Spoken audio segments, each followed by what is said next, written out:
আসসালামু আলাইকুম, পশুরাজে আপনাদের সকলকে স্বাগতম। আজকে আরেকটি নতুন ভিডিও নিয়ে চলে আসলাম। তাল হলো একটি পরিচিত খাবার। এই তালের বিভিন্ন ধরনের পিঠা হয়।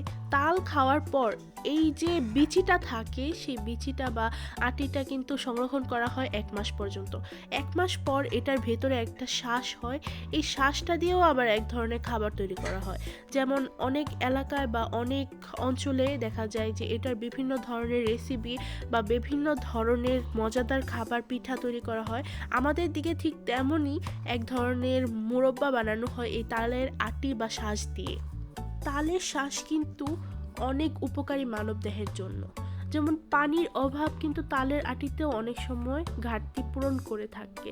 তাল যেমন কাঁচা থাকতেও অনেক উপকারী, পাকার পর বা খাওয়ার পরে যে আটিটা থাকে সেটাও কিন্তু উপকারী। তো তাল খাওয়ার পর চলে গেলাম আমাদের পাখির বাসা দেখতে। এটা কিন্তু আমাদের পেয়ারা গাছে একটা পাখি বাসা বেঁধেছিল।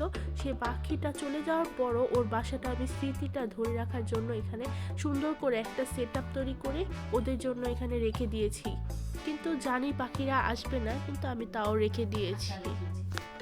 তো আজকে এখানেই শেষ করছি। ধন্যবাদ।